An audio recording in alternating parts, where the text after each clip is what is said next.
आज हम बात कर रहे हैं न्यूजीलैंड के दो टॉपिक पे बात करेंगे। तो एक तो इंटरव्यू को कवर करेंगे, एक दूसरा फाइनेंशियल को कवर करेंगे, एक गैप को भी कवर करेंगे। तीन चीजों को हम कवर कर रहे हैं।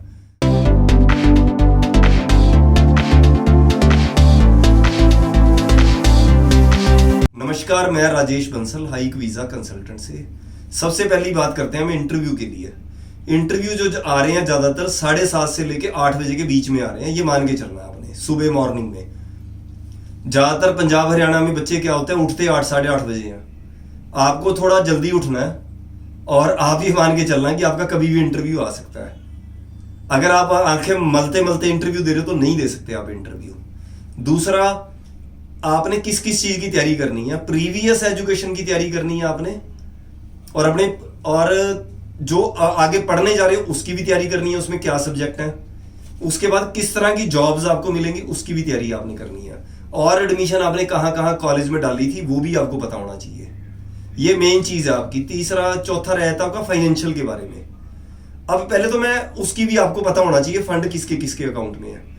अब आप उसको तैयार कैसे कर रहे हो, अपने ना पॉइंट्स बनाने शुरू कर दो सारे। और जो अपने येलो हाइलाइटर से आप उसको नोट्स बना लो अपने। एक जगह आपने रखना है प्रीवियस एजुकेशन, भाई मैंने क्या क्या पढ़ा था, उसके अंदर कौन से मैंने लेसन पढ़े थे। और एक जो मैं आगे पढ़ने जा रहा हूं उसकी भी आपने तैयारी करनी है। एसओपी में आप क्या लिख रहे हो अपने गैप के अंदर वो भी आपको पता होना चाहिए।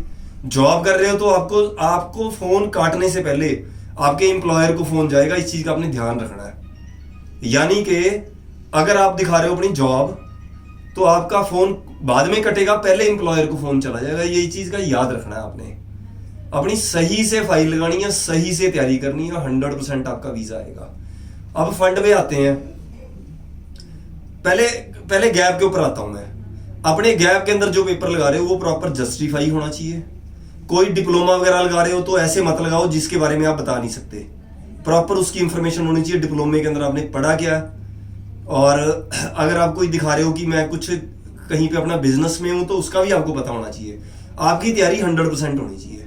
फंड की भी डिटेल आपको पता होनी चाहिए।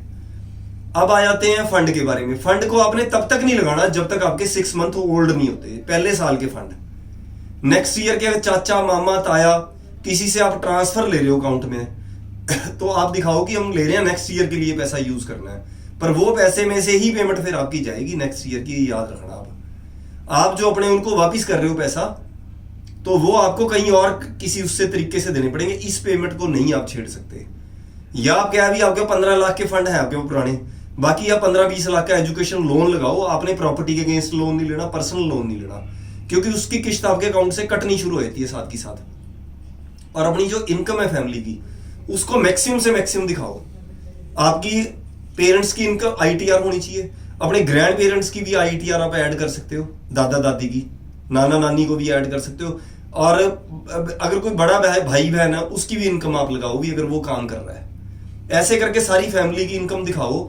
क्योंकि मान लो आपकी इनकम दिखा रहे हो आप 10 लाख रुपए, पर एम्बेसी क्या मानती है 5-6 लाख रुपए तो आपका खर्चा, यानी कि इनकम आपकी 4 लाख है और खर्चा आपका है तकरीबन 20-22 लाख रुपए साल का। उस चक्कर में भी कई बार वीजा नहीं आता। अकेले फंड होने ही सफिशिएंट नहीं होते आपके पास। आपको पूरे केस की आपको बड़े अच्छे से तैयारी करनी होती है। और सेकंड, आप बैचलर डिग्री में ज्यादा कोशिश करो या मास्टर प्रोग्राम में लो। अगर लेवल 7 ले रहे हो तो ग्रीन लिस्ट का प्रोग्राम लो।